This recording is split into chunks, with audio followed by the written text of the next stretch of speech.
Their faces went pale when the lawyer addressed me as Miss Wells. That name, Wells, landed in the room like a slap. A last name they told me to forget. A name they mocked as weak, poor, irrelevant. And now it was the name signed on the inheritance documents they all came crawling to contest. Kendra, my mother, looked like she'd swallowed glass. Lucas actually blinked like he hadn't heard it right. And my father, Ronald, just looked away. Of course he did. He always did when things got uncomfortable. But I heard it loud and clear. Miss Wells. Not Ardent. Not their daughter. Just a woman they'd discarded, now standing in the room they thought they owned, protected by a name they threw away. I didn't say a word. I didn't need to. The moment was its own kind of justice. Clean, precise, and absolutely devastating. For them. What do you do when the person you erased rises up without you? When the name you told them to drop becomes the one that carries the legacy? You freeze, you flinch, you fail to respond, because there's no playbook for being wrong in public. They never thought I'd come back, let alone come back like this. They never imagined the girl who they called dramatic, overly sensitive, difficult, and too different would be sitting across from them with a lawyer, one they respected, by the way, referring to her as Miss Wells, the legal heir to a fortune they didn't even know existed. And here's the thing. I didn't plan revenge. I didn't scheme or plot or hope for karma. I just wanted peace. I wanted to live without carrying the weight of their expectations, their judgment, their cold, conditional love. I wanted to build something that was mine. Something honest. Something whole. But life has a funny way of handing the mic back to people who were silenced. This wasn't about the money. It never was. This was about the moment. This very moment. Where the same people who told me I wasn't family anymore had to sit and listen. Silent, stunned, as I was recognized, respected, and legally seen. And I didn't even gloat. Not because I didn't want to, but because I didn't have to. Some moments speak for themselves. So yes, they said I wasn't one of them anymore. And I believed them. I believed them when they told me I was too emotional. When they stopped inviting me to holidays. When they sent that awful letter asking me to stop using the family name for the sake of their reputation. I believed them when they cut me off and called it tough love. But what they never expected was that someone else, someone they thought didn't matter, would see me for who I really was. Would leave me something bigger than money. Would give me a name that actually meant something. And now? Now I wear that name like armor. Now I say it out loud. Now it opens doors they thought were theirs to control. So, when the lawyer called me Miss Wells, I just smiled. Because finally, I wasn't being introduced as their daughter, or their mistake, or their burden. I was being introduced as myself, and that's where the real story begins. Hey, I'm Jessa. I'm 28 years old. I live in Charleston, South Carolina. I'm an illustrator, a business owner, a quiet kind of stubborn, and for a long time I thought I was just the problem child. I used to think that if I just did everything right, got the grades, stayed quiet, showed up on time, smiled when it hurt, that maybe, just maybe, my family would finally see me. Not just look at me, but see me, understand me, accept me. But they never did. Let me ask you something. Have you ever felt like an outsider in your own family? Like somehow you were adopted into a world where everyone else spoke a language you never learned? Where love came with rules, unspoken ones, and you kept breaking them, even when you tried your hardest not to? That was my life. I wasn't rebellious. I wasn't wild. I wasn't even particularly loud. But I was different. And in my family, different meant disposable. My mother, Kendra, loved image more than intimacy. Her hugs were stiff, her compliments rare, and everything she did felt rehearsed, like we were all characters in some perfectly staged life she was directing. My dad, Ronald, he existed. He went along with whatever she wanted and avoided conflict at all costs. And then there was Lucas. my older brother. The golden boy. If I got a B+, he got an A and a trophy. If I got a job, he got a promotion. If I spoke, he talked over me. I learned early on that there was no space for me to be messy, vulnerable, or even real. So I shrank. I tried to blend in. I tried to be smaller, quieter, better. And still, it was never enough. They like to say I was so sensitive, like it was a flaw. But what they really meant was, I noticed things. I felt things. And they didn't know how to handle that. I think part of me always knew I didn't fit into their world, but I held on because I thought family meant forever, that it was supposed to be unconditional, that deep down, they loved me. They just didn't know how to show it. Spoiler, that wasn't true. It took years for me to admit it out loud, even longer to stop trying to fix it. And the moment I stopped chasing their love, everything changed. I never expected to be the one sitting on the other side of the table, with a lawyer addressing me with respect, while they sat frozen in silence. But that's what happens when you stop waiting for permission to exist. This story isn't about revenge. It's about release. It's about what happens when the family you were born into says, you don't belong here, and you finally say, you're right. And then you go out and build a life so full, so grounded, so honest, they wouldn't recognize you if they tried. So if you've ever been the odd one out, the quiet one, the misunderstood one, the one who was told, you're too much, or you'll never make it, then this story is for you. Because I've been there. I know what it feels like to grieve people who are still alive, to let go of the fantasy of what your family should have been, to carry your own name, your own pain, your own hope, alone.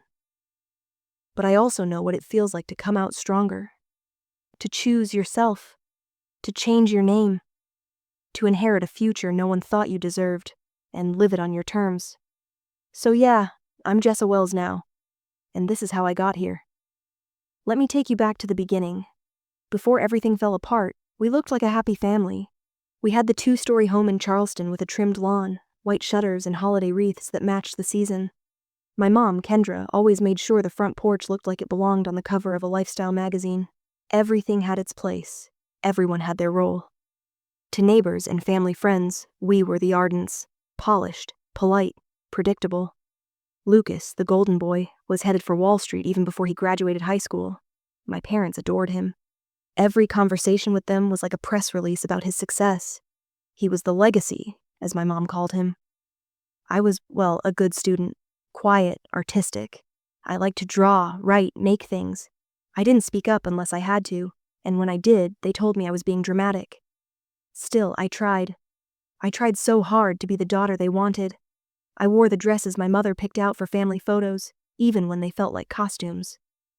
I agreed to go to her church, even though it never felt like a safe place. I laughed at my father's dry jokes, even when the silence that followed made me feel like I didn't belong at that table. I studied quietly while Lucas blasted music in the room next to mine and got away with it. I got accepted into college for design, my dream, and my mom's only comment was, "Are you sure that's a real career?" But here's the thing. We weren't always broken. There were moments, little ones, where I saw a crack in the mask. Times when my dad would slip me an extra $20 bill at the gas station, just in case. Or when my mom sat on the edge of my bed when I had the flu and stroked my hair while she thought I was asleep. I clung to those tiny flickers of warmth like proof that something real lived under the cold. And then there was Grandma Eleanor, Kendra's mother. She was different. She wore old sweaters with coffee stains and told stories like they were sacred. Her little house smelled like lavender and wood polish, and her walls were filled with her own paintings, raw, abstract, emotional. She used to say, "Jessa, feelings aren't a problem. It's how people treat them, that is." My mother barely spoke to her, called her unstable and irresponsible, said she embarrassed the family, but I adored her. She listened to me like I mattered. She saw my sketches and said, "You don't draw things. You draw truth." She was the only one who ever made me feel normal for feeling deeply. Every few months I'd sneak away to visit her, even when my mom warned me not to. "She's not good for you," Kendra said. "She'll fill your head with nonsense." I never understood how someone so kind could be considered dangerous. Looking back, I realize now, my mother was terrified of Eleanor's freedom, of the part of herself she tried to cut out, and I think she saw that same part in me. I lived most of my early 20s like I was balancing on a fence, one foot in the life they expected, the other dangling over a world I hadn't dared to choose. I stayed close to home after college, worked freelance gigs as a graphic designer, took care of errands for the family when they needed help. I did what I thought a good daughter was supposed to do, hoping that one day, maybe, I'd be seen not just as the family's shadow, but as someone who mattered. And for a while, I thought maybe it was working. Maybe I was earning my way back into the circle. But the thing about pretending to fit in is that eventually, the mask gets too heavy. Eventually, something breaks. And in my case, it all started with a toast. A simple, heartfelt moment that would lead to the unraveling of everything I thought I knew about love, loyalty, and blood. That moment is where the truth began to show. Not just about them, but about me. Let me tell you what happened. It started with a toast. Lucas had just gotten engaged to his girlfriend Caroline. The whole family was buzzing with excitement. Kendra was already planning the rehearsal dinner menu, the color scheme, and probably the guest list too. My dad nodded a lot and stood wherever Kendra told him to. And me? I was invited out of courtesy. I remember standing in their living room, holding a glass of lukewarm champagne, watching everyone orbit around Lucas like he was the sun. Caroline, to her credit, was sweet. Kind even. She hugged me like she meant it, which was more warmth than I was used to in that house. At one point during the evening, someone tapped a fork against a glass. "Let's do toasts," someone shouted. "Let's make it sweet and sappy." The room laughed. Lucas stood first, naturally. He made a charming little speech, thanked our parents, called Caroline his perfect match, and even made a joke about me being the artistic sibling who'd designed the wedding invites. Everyone laughed. Then it was my turn. I hesitated for a moment, but Caroline beamed at me. "Jessa, say something," she said. "I want to hear from you." So I did. I cleared my throat, held my glass just right, and said, "Lucas, we haven't always seen eye to eye, but I know you've found someone really special. Caroline, you're thoughtful and real and somehow not scared off by our family, which is impressive." The room chuckled. I smiled. Then I added, "I hope this new chapter brings out the best in both of you. And maybe, just maybe, it reminds all of us that love works best when it's honest, when it's kind, when it isn't just about appearances, but about real connection." Silence, a short one, just a beat too long. Then Kendra laughed, sharp and forced, and said, "Well, that was deep." She raised her glass like it was a dismissal. "To Lucas and Caroline." Everyone cheered and moved on, but I felt it. That subtle sting behind her words, the way she looked at me like I had ruined the script. Again, later that night, as people filtered out, I stayed behind to help clean. Caroline gave me a long hug and whispered, "That was beautiful, Jessa. Really." But as soon as she was out of earshot, Kendra turned to me, eyes cold. "You always have to make things about you," she said, low and clipped. "This was supposed to be about Lucas, not your therapy session." I blinked. It was about Lucas. Number you were trying to send a message, always with the little jabs and the moral lessons. "We get it. You think you're better because you're emotional and artsy." "I didn't mean it that way," I said, but the words felt too small, too late. "Honestly," she said, putting down a glass a little too hard, "sometimes I wonder if you even want to be part of this family." That moment, that sentence, it cracked something in me. A sentence I'd never forget. And I should have left it there. I should have gone home. But instead, I tried. Again. I do want to be part of this family, but I can't keep pretending we're something we're not. Kendra raised an eyebrow, like I'd offended her by breathing. And then, she said it. "You're not really part of this family anymore, Jessa. You've been drifting for years. Maybe it's time you accept that." I stood there, frozen. My dad sat quietly in the corner, flipping through his phone. Lucas was laughing in the hallway, probably retelling a joke for the third time. No one defended me. No one asked if I was okay. It didn't feel like a fight. It felt like a quiet exile.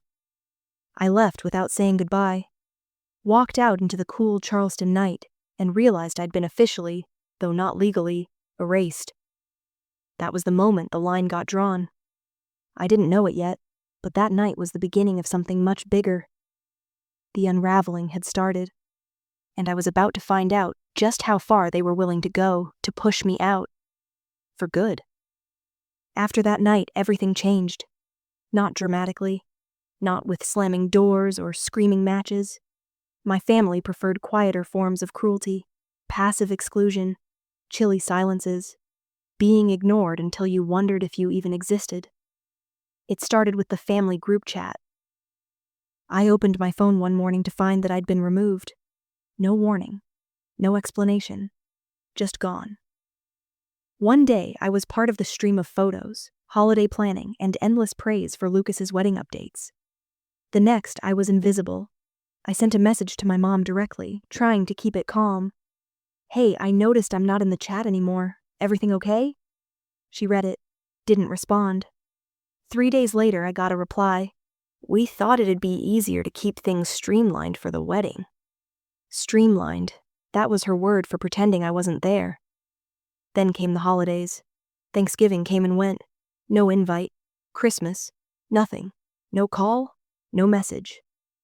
I posted a quiet photo of myself on Christmas morning, just a coffee mug and my sketch pad. Kendra texted me later that evening. "You didn't seem interested in being with us this year. We didn't want to make you uncomfortable." As if they hadn't erased me first. Meanwhile, my freelance design work was drying up. I had a few steady clients, but winter was always slow, and after the fallout with my family, it felt harder to push myself. I couldn't focus. My savings started to dip dangerously low. I remember one week where I stretched a single bag of groceries to last 10 days. Oatmeal, canned soup, pasta with nothing on it. I applied for jobs I didn't want. Started picking up side gigs, making digital birthday invites for strangers online just to cover rent. And through all of it, I kept hoping for a message from someone, anyone in my family. It didn't come. The silence was almost worse than anger. It wasn't rejection anymore. It was indifference. I went through my days with this heavy ache in my chest, not just from missing them, but from missing what I thought they were. The idea of family, the dream of unconditional love. The only person who reached out during that time was my aunt for about 2 seconds. My mom's sister, Monica, sent a vague, uncomfortable text that said, "Heard there was some tension. Hope you're doing okay." I replied, "Not really. But thanks." She never followed up. Even Lucas didn't say a word. Not to explain, not to defend me, not even to argue. He and Caroline were tagged in engagement photos every week. I saw the wedding details come to life in real time on social media, like a show I used to be a part of, recast without notice. One morning, my landlord taped a notice to my door. Late rent fee applied. It felt like the last straw. I sat on the floor of my tiny studio apartment with my knees pulled to my chest and just cried.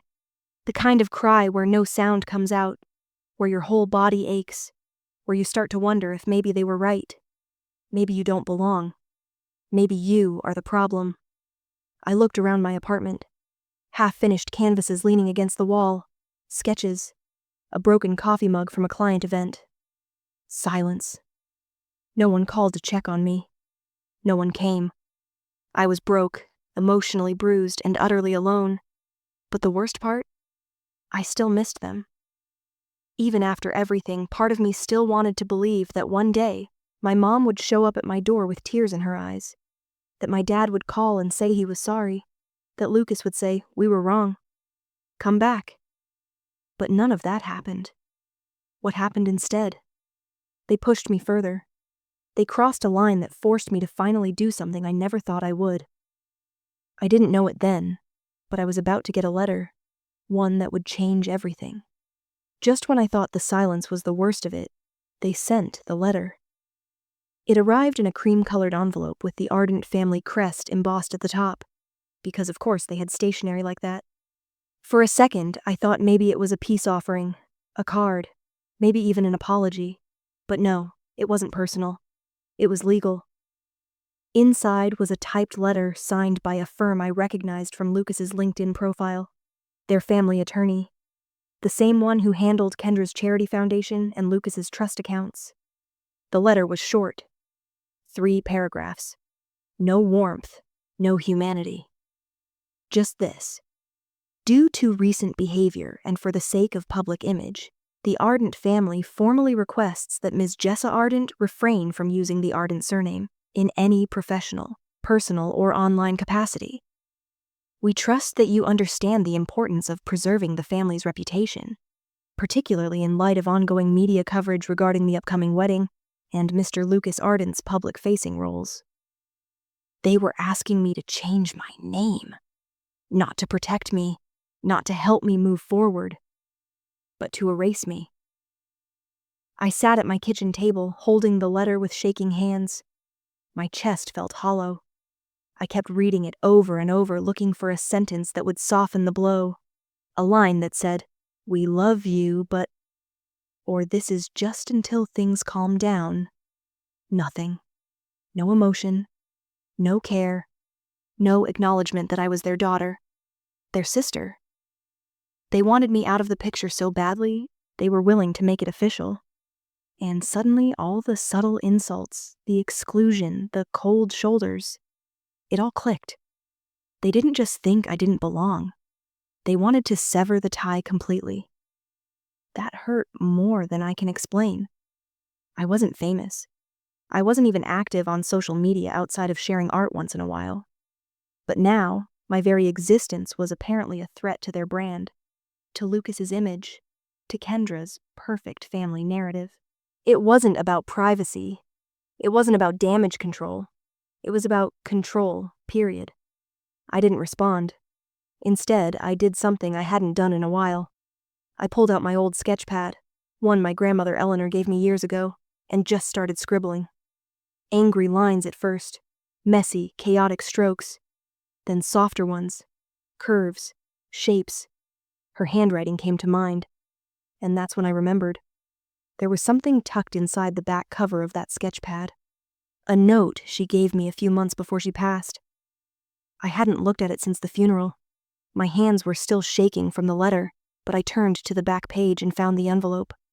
Yellowed at the edges. Still sealed. I don't know why I hadn't opened it before. Maybe I wasn't ready. Maybe part of me was waiting for this exact moment. When I broke the seal, my breath caught in my throat.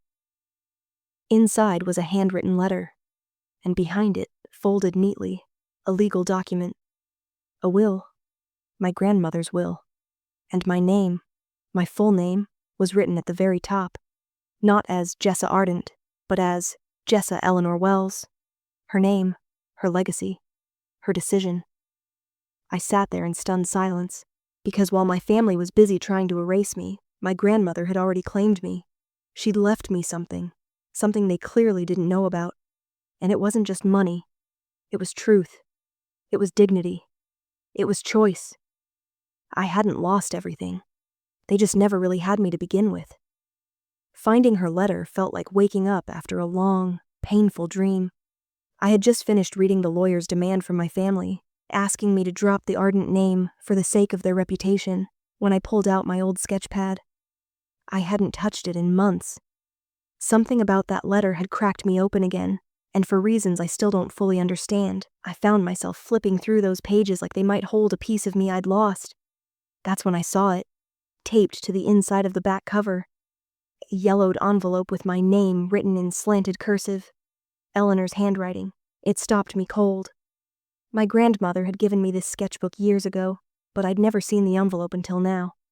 My hands shook as I peeled it off and slid out the note. No, dear Jessa, no fluff, just truth. If you're reading this, it means they did exactly what I always feared they would. But I need you to remember something. You are not difficult. You are not unworthy. You are not wrong for wanting love that doesn't come with conditions. You were never the problem. They just couldn't hold what they couldn't understand. Tears blurred the words, but I didn't stop reading. I'm leaving you everything, Jessa. Not because I pity you, but because I trust you. The house, the savings, the art, the name. It's yours now. I couldn't give you the family you deserved, but maybe this can give you the start you were denied. And then, beneath the letter, folded neatly, was a legal document. Her will. I recognized the seal.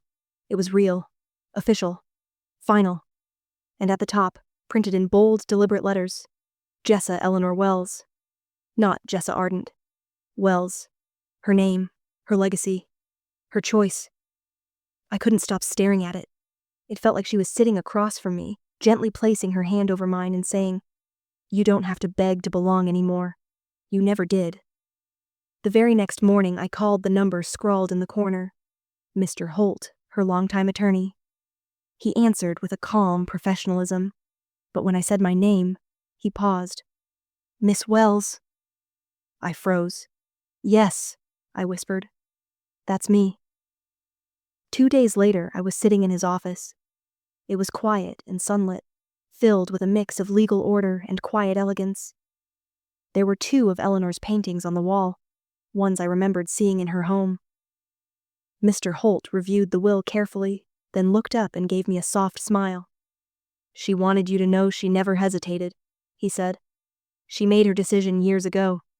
She said you were the only one who ever truly saw her." That was when I broke down. Not from sadness, but from something like relief. Like validation that had waited too long to arrive. Eleanor hadn't just left me things. She'd left me dignity. A place to land. A new name to carry forward with pride. Everything my parents had tried to strip from me. My sense of identity, my voice, my right to exist as I was. Eleanor had returned with a single document and a few lines of truth. She'd seen me. And she made sure I would never forget it. In that moment, I realized this wasn't just an inheritance. It was a rescue. Not from poverty, not even from loneliness, but from the lie I'd been raised to believe, that I had to earn love by disappearing. Now I had something they didn't see coming. A name that honored who I really was. A legacy I didn't have to fight for. And the quiet, powerful start of a life that finally belonged to me. The day I moved into Grandma Eleanor's cottage, it rained. Not a heavy downpour, just a soft, steady drizzle that turned the world gray and quiet. The kind of weather that makes you slow down and really feel where you are. I pulled up to the small house tucked beneath 2 massive oak trees, both dripping with moss and memory. It wasn't fancy. The roof needed work, the porch creaked, and the garden had been overtaken by weeds. But it was warm, even before I turned on the lights. It smelled like old books and lavender. Like her. I dropped my single suitcase on the hardwood floor and just stood there, taking it in. This was mine. Not borrowed, not conditional, not held over my head or quietly resented. Mine. I remember sitting cross-legged in the middle of the living room that night, eating takeout off a paper plate, surrounded by boxes of Eleanor's paintings and old sketchbooks. There were still price tags on some of the frames, unsold pieces from her last gallery show. She never stopped creating. Even when people stopped buying. I looked around and realized I wasn't surrounded by ghosts. I was surrounded by pieces of her, and maybe, in a way, pieces of myself. That's when the idea came to me. Not fully formed. Not with a business plan or spreadsheets or vision boards. Just a whisper of a thought. What if I did what she never got the chance to do? What if I honored her legacy? Not by hiding, but by creating something that gave people like us a place to belong? Art had always been my language. Even when words failed, even when family cut me off, I could always go back to the page. I knew what it felt like to use creativity as survival, to sketch through sadness and paint through shame. And I knew there were others out there like me, quiet people carrying loud stories inside. So I started small. I took photos of Eleanor's work and made a simple website. just a gallery and a short bio about her life, written in my voice. I called it the Wells Collection. A few days later, I uploaded some of my own pieces, with a note that said, "Art for the ones who feel too much." I didn't expect anything. But people started reaching out. A woman from Oregon emailed me, "Your grandmother's work reminds me of my mother's, who passed last year. Thank you for sharing her with the world." A teenager messaged me on Instagram, "I've never seen someone say what I've always felt through art before. I showed your website to my therapist." It wasn't thousands of followers, but it was real, personal, meaningful. I took a deep breath and used the last of my savings to print a small run of limited edition prints, Eleanor's and mine. I posted them for sale on the website. They sold out in 2 weeks. That's when I knew. This wasn't just a project. It was a path. Mr. Holt, my grandmother's attorney, helped me file the paperwork to officially establish a business, Wells and Wells Studio. I taught online art classes, hosted small workshops in the cottage for teens and women looking to reconnect with their creative voice, and slowly people started to find me. Not for who I was in relation to anyone, but for who I actually was. It was the first time in my life that I felt powerful. Not loud, not aggressive, just quietly, deeply rooted. I was finally building something for myself. From myself. And it all started with a letter, a name, and a home no one else wanted. This wasn't about money anymore. It was about legacy, the kind you choose, not the one you're born into. And I chose mine. The confrontation didn't come the way I expected it. It wasn't dramatic or chaotic. No storming into a room or screaming match in a hallway. It came in the form of a scheduled meeting, professional, polished, and painfully formal. By then, Wells and Wells Studio had started gaining traction. A local journalist wrote a piece on my grandmother's artwork and how I was reviving it through workshops and prints. The headline read, "Legacy in Bloom, the hidden art of Eleanor Wells lives on through her granddaughter." It was honest, hopeful, and it mentioned me by my full legal name, Jessa Eleanor Wells. That article got picked up by a regional outlet, then a bigger one. A small feature turned into a story that circulated on design blogs and art forums. Sales tripled in a month. I didn't even realize how far it had spread until I got a call from Mr. Holt. "They reached out," he said. Calm as ever. "Who?" I asked, already knowing. "The Ardents. Their council wants to meet. Apparently, they're concerned about, how did they phrase it, unauthorized brand associations and inheritance implications." I let out a dry laugh. "They think I'm trying to profit off the family?" "They're used to owning the narrative," Mr. Holt replied. "But I'd like you to attend. It might be clarifying." So we met in his office. Neutral ground. Kendra, Ronald, Lucas, and their lawyer all sat across from me at a polished oak table. They looked older. Lucas was wearing a tailored suit and tapping his foot. Kendra wore pearls and a permanent frown. My father didn't meet my eyes. I walked in wearing jeans and a black turtleneck, Eleanor's favorite look. Simple, intentional. Mr. Holt welcomed everyone, then opened a file. "As you all know, Miss Wells is the legal heir to Eleanor Wells's estate. She now owns the rights to all works, property, and documented assets associated with that estate. I understand you have concerns." Their lawyer jumped in. "We simply want to ensure that the Ardent name isn't being misused in promotional material or misrepresented in any connection to public legacy discussions." I turned to him. "The Ardent name isn't being used anywhere. My legal name is Wells. Has been for months." Kendra finally looked up, her voice sharp. "You changed your name? Legally?" I nodded once. "Yes.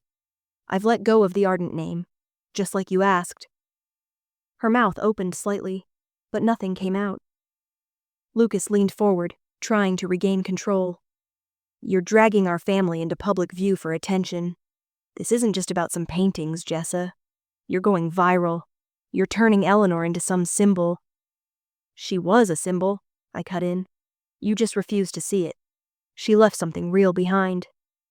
And unlike the rest of you, I didn't ignore her." Kendra's face turned cold. That woman was unstable. I met her eyes, calm, measured. That woman was the only person in this family who loved without conditions. The silence that followed felt like a vacuum. Even their lawyer looked uncomfortable. Mr. Holt placed a hand on the will in front of him. Legally, everything is airtight. If this is a reputational concern, I suggest the Ardents adjust their expectations. Miss Wells has conducted herself entirely within the bounds of her rights. He turned to me. Unless you'd like to add something? I looked around the room. At my father, still silent. At Lucas, angry and embarrassed. At Kendra, tight-lipped, jaw clenched. No, I said. I think everything that needed to be said was finally heard. I stood, thanked Mr. Holt, and turned to go. As I reached the door, I paused. One more thing, I said without looking back. You told me once I wasn't really part of this family. You were right. But you should know, being cut off from you was the best thing that ever happened to me. And then I left. I didn't run. I didn't cry. I walked out of that room with my name, my legacy, and my future intact. For the first time in my life, I didn't feel like I had something to prove. I felt free. The silence after the meeting was louder than any argument they could have thrown at me. I walked out of Mr. Holt's office with my back straight, my head clear, and yet, when I got home, I just stood in the middle of the cottage and stared at the floor. For the first time in months, I wasn't fighting for space or respect. There was no longer anything left to salvage. It was done, and that kind of clarity, it doesn't come with fireworks.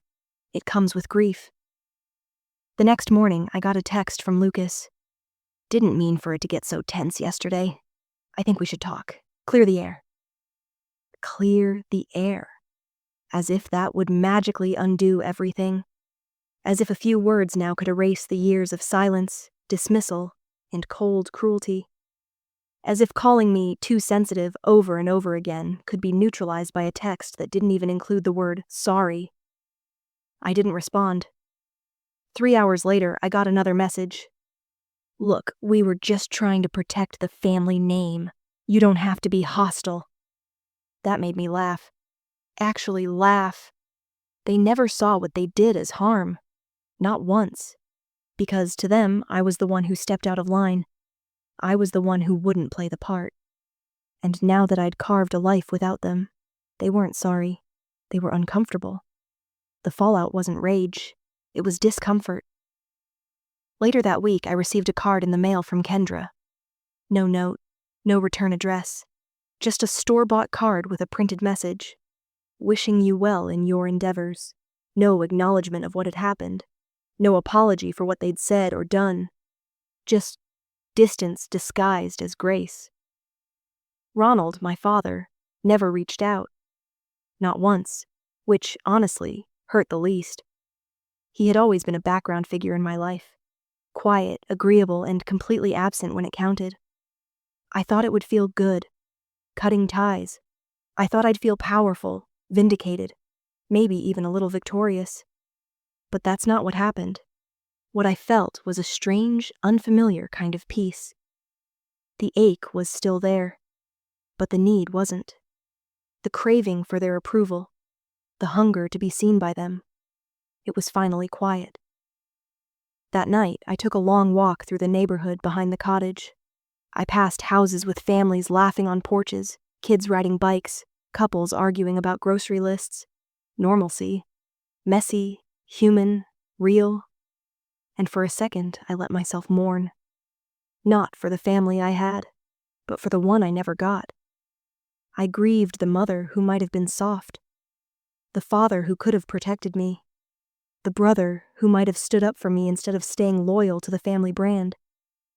I grieved the birthday parties where I felt invisible, the holidays spent in rooms where I didn't belong. But I also felt something else, something I hadn't felt in years. Wholeness. Because even without their approval, even without their love, I was okay. I wasn't floating anymore. I wasn't proving anything. I was just being. The fallout didn't destroy me. It revealed me. It showed me that love built on fear, shame, or image isn't really love at all. And for the first time in my life, I finally believed what Eleanor always tried to tell me. You are not too much. You were just never in the right room. So no, there was no dramatic apology, no tearful reunion. Just shallow texts, polite deflections, and a little too much quiet. And that was okay, because now I had space for something better. 2 days after the card arrived, I sat at my kitchen table, staring at my phone. Lucas had texted again. Shorter this time. Still want to talk. Don't want bad blood. Let's meet? There was something in me that wanted to go. Maybe out of habit. Maybe to hear him say he was wrong. Maybe because, even after everything, a part of me still wanted to believe that someone in that family had the capacity to care. But that version of me, the one who would have said yes just to keep the peace, was gone. I opened my notes app and started typing. I didn't want to speak off the cuff. I wanted every word to be clear, final, not vengeful, just true. Then I copied the message, pasted it into our thread, and hit send. Lucas, I appreciate you reaching out. I'm not angry anymore, but I'm not interested in a conversation that's only happening now that I've built something you can't ignore. We don't have bad blood. We have boundaries. And for the first time in my life, I'm going to keep them. If one day you or mom or anyone else in the family want to take accountability, not deflect, not minimize, not PR manage, but really actually take responsibility for the way I was treated, then I'll be open to listening. Until then, I need space. Real space. Not silence. Not punishment. Just distance. Please respect that. He didn't respond, and that silence, unlike all the silences before, felt clean. It wasn't something being withheld. It was something being returned to its place. I didn't need closure. I needed consistency. And I finally had it. From myself. That night, I unplugged from everything. No social media, no emails, no notifications. I sat out on the back porch, wrapped in a blanket, the air cool and sweet around me. I watched the breeze move through the trees like it had somewhere to go. I listened to the quiet. Not the kind that comes from being ignored, but the kind that comes from being at peace. I had drawn the line. Clearly. Without apology. No more justifying. No more trying to decode their intentions. No more giving them credit for scraps. For so long, I thought boundaries meant pushing people away. But I realized, they're not walls. They're doors. And I get to decide who walks through. The next morning, I drafted a formal name change announcement for my business email list. As many of you know, I have legally changed my last name to Wells in honor of my late grandmother, Eleanor Wells. She saw me when others didn't. She loved me as I was, not as I was expected to be. This name and this legacy are my choice. Thank you for supporting me as I step fully into it. The replies were overwhelming. Artists, clients, students, strangers.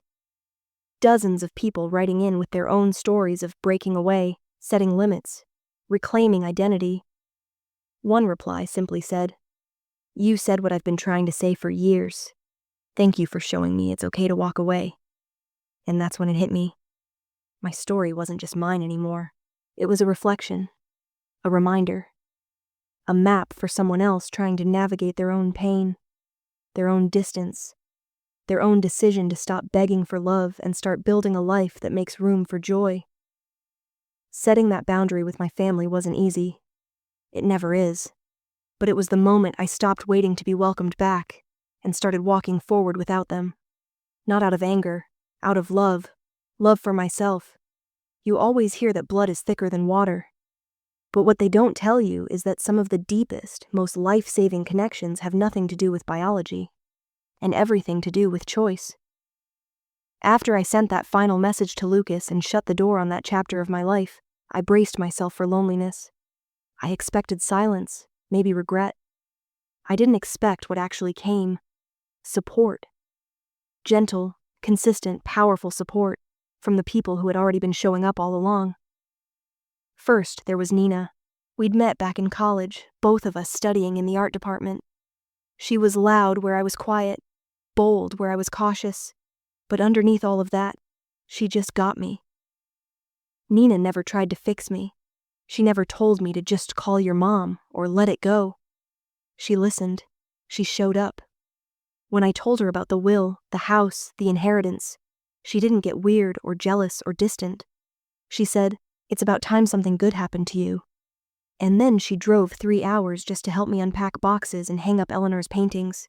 She brought snacks. She lit candles. She blasted music from a playlist she made called Jess's Big FU Energy. And in that moment, surrounded by clutter and laughter and the smell of cinnamon, I felt something I hadn't in a long time. Held. Then there was Mr. Holt. My grandmother's attorney had no reason to care about me beyond legal paperwork, but he did. He answered every question with patience. He explained every document until I understood it. And more than that, he never spoke down to me. He didn't treat me like a confused little girl who'd suddenly inherited something out of pity. He treated me like a woman capable of carrying a legacy. After the confrontation with my family, he invited me and Nina to dinner with him and his wife. They made roast chicken and poured wine and asked about my business like it mattered, because to them it did. They didn't owe me kindness, but they gave it freely anyway. And then, slowly, the community began to take shape. The more I opened up about my story, on my website, in my workshops, in small ways through art, the more people responded. Not out of spectacle or pity, but out of resonance. A teenager came to one of my classes after her mom passed. She barely spoke for the first few weeks, just painted in quiet blues and grays. Then one afternoon, she looked up from her canvas and said, "It feels better here." Another woman, 45, divorced, worn down, told me that being in the cottage surrounded by Eleanor's work reminded her of who she used to be before her marriage taught her to shrink. People didn't just come to make art. They came to breathe, to feel, to belong, and in making space for them, I found something I didn't know I needed. A chosen family. People who showed up not because they had to, or because they felt obligated, but because they wanted to. They saw me, the real me, the too sensitive, too different, too much girl that my birth family cast aside. And instead of turning away, they reached out. They stood beside me, and that made all the difference. I used to think healing meant getting back what you lost. Now I know it means learning to receive what you deserve. And I deserved this. A friend who made me laugh when I couldn't speak. A mentor who called me by the name I chose. Strangers who became students who became sisters. They say family is who shows up when it's hard. And finally, I knew what that looked like. It looked like light in a place that had been dark too long. It looked like love, without conditions or credentials. It looked like home. 2 years later, I barely recognized the woman I used to be. The cottage is no longer just a house. It's a sanctuary, a studio, a space where grief and joy coexist in brushstrokes and clay and conversation. The garden out front is blooming now, wildflowers and herbs and creeping ivy that climbs the railing Eleanor used to lean on. Wells and Wells Studio has grown into something real, not viral, not flashy, just deeply rooted in something honest. We host weekend retreats for women, art therapy circles, and community painting nights. People drive in from neighboring states just to sit on the porch, sip tea, and breathe. I still have moments where the old fear creeps in. That voice that whispers, "What if they were right about you? What if you're still too much, too soft, too emotional?" But it fades faster now, because the life I'm living is loud proof that they were wrong. Sometimes I think about what could have been. If they had apologized, if they had taken me back, would I still be in their world? Quiet, careful, wearing the name like a costume and calling it loyalty? Or would I still have found this life, this freedom, this me? I think I know the answer. A few months ago, Lucas emailed me again. The subject line said, "Update." Inside was a short message. Caroline and I separated. I'm moving out of the city. Things have been hard lately. I saw your name in a magazine and thought of you. Hope you're doing well. That was it. No apology. No ownership. just another half measure. Another attempt to feel better without doing better. I didn't reply. A week later, I received a holiday card from Kendra. The front said, "Peace and blessings," and the inside had a generic message printed in gold foil. She wrote one line beneath it, in tight, sharp handwriting. "I hope you're finding what you were looking for." I read it once. Then I placed it in a drawer with the other unreadable things. It used to gut me, these gestures without substance. But now, they don't cut the same. They don't land. Because I finally understand something vital. Reconciliation isn't the same as return. I don't need them to be close. I don't need to go back. I don't need a version of family that only shows up when it's convenient or performative. Forgiveness, for me, doesn't look like re-entry. It looks like release. Letting go of the idea that they'll ever be who I hoped they'd be. Letting go of the fantasy of the mother-daughter talks, the birthday brunches, the tight hugs at Christmas. And in that release, I found room for something better. On my 30th birthday, Nina threw a surprise party in the studio. Handmade decorations, a giant cake, music blasting from her phone. The studio was filled with people who knew me, not just the curated version, but the messy, recovering, healing me. Someone handed me a card with a sketch of Eleanor's favorite flower on the front, painted in soft watercolor. Inside it said, "She'd be so proud of you." I looked around the room and felt it in my bones. I didn't rebuild what I lost. I created what I'd always deserved. And in doing that, I didn't just inherit a name, I inherited myself. So no, I never went back to being Jessa Ardent. That name doesn't belong to me anymore. The woman I am now, she belongs to herself. If you take nothing else from my story, take this. Your worth isn't defined by those who fail to see it. I spent most of my life trying to be small enough to fit into the version of family I was born into. I thought if I could just tone myself down, be more agreeable, more obedient, more like them, I'd finally be allowed to stay, be accepted, be loved the way I needed to be loved. But here's what I've learned. If someone only values the version of you that plays by their rules, they don't really value you. They value control. And the moment you step outside of that control, when you speak a little louder, feel a little deeper, dream a little differently, they treat it like a betrayal. I used to think that meant I was broken. Now I know it means I was becoming. And I know I'm not alone in that. So many of us walk around carrying wounds from the people who were supposed to protect us. Parents who used silence as punishment. Siblings who competed instead of supported. Families who called cruelty tradition and manipulation tough love. But what they call loyalty isn't loyalty if it costs you your self-respect. And walking away isn't failure. It's freedom. I didn't change my name because I wanted revenge. I changed it because I finally understood that I didn't need to carry their legacy if it didn't carry me. I chose Wells because it reminded me of where love really lived. In truth. In warmth. In an old woman who wore coffee-stained sweaters and gave hugs that made you feel like your ribs might crack from healing. Eleanor gave me more than a home and an inheritance. She gave me permission. Permission to stop waiting for someone else to name me. Permission to take up space. Permission to stop apologizing for who I am. And in honoring her, I finally learned how to honor myself. So no, I'm not here to tell you that walking away from family is easy. It's not. It's lonely. It's painful. It's quiet in a way that can make you question everything. But sometimes walking away is the most loving thing you can do. For yourself. Because healing doesn't always come with reconciliation. Sometimes healing looks like building your own table when they never made room for you at theirs. And here's the wild part. The minute you stop chasing people who can't see your worth, you start finding the ones who do. People who clap when you win. Who sit with you when you lose. Who call you by the name you chose. Who don't need you to be less just so they can feel like more.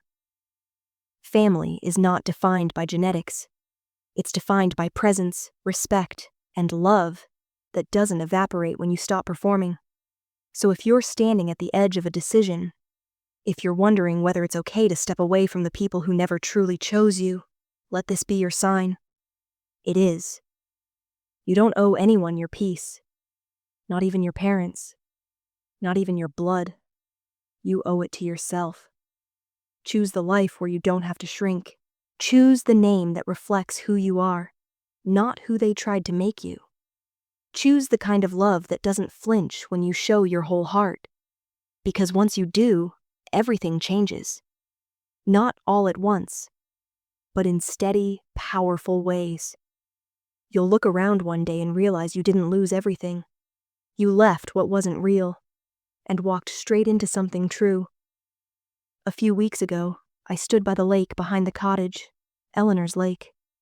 The sky was soft with morning light, and the water was still enough to reflect every tree, every shadow, every truth I'd come to carry.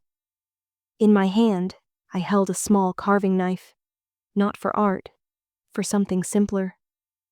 I walked over to the dock. At the far edge, etched into the weathered wood, were faint initials. J.A. Jessa Ardent.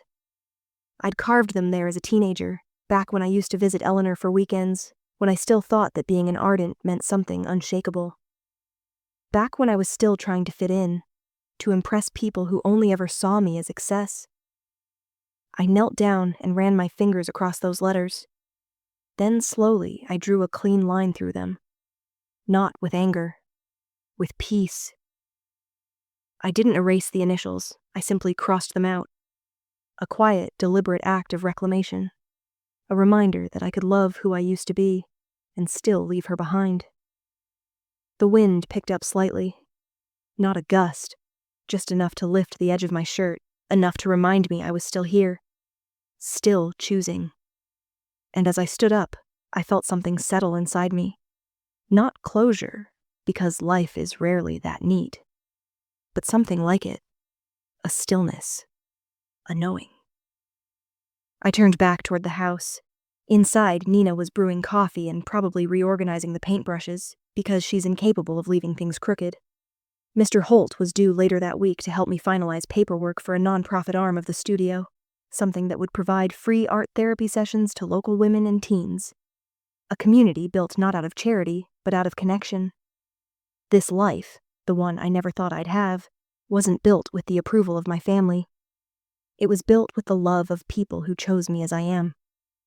If you've made it this far, I want to say something directly to you. You are allowed to walk away from people who can't love you in the way you need to be loved. You are allowed to outgrow the version of yourself that made other people comfortable. You are allowed to carry a new name, a new voice, a new truth, even if it means leaving behind everything you once thought was permanent. You are not selfish for choosing peace. You are not dramatic for setting boundaries. You are not wrong for wanting more. You are human, and you deserve a life that reflects your full, beautiful, complicated humanity. So tell me, have you ever had to walk away from the people who were supposed to love you? Have you ever chosen to write your own story when theirs didn't have a place for you? If you have, I want to hear it. Drop your story in the comments. Let someone else see they're not alone. And if you felt this, if any part of this story echoed in your chest, like subscribe, share it with someone who needs it. We heal in community. We rise when we stop waiting for permission. And we begin, truly begin, the moment we stop chasing closed doors and start walking through the ones we build ourselves. This isn't just my story. It's ours. And we're just getting started.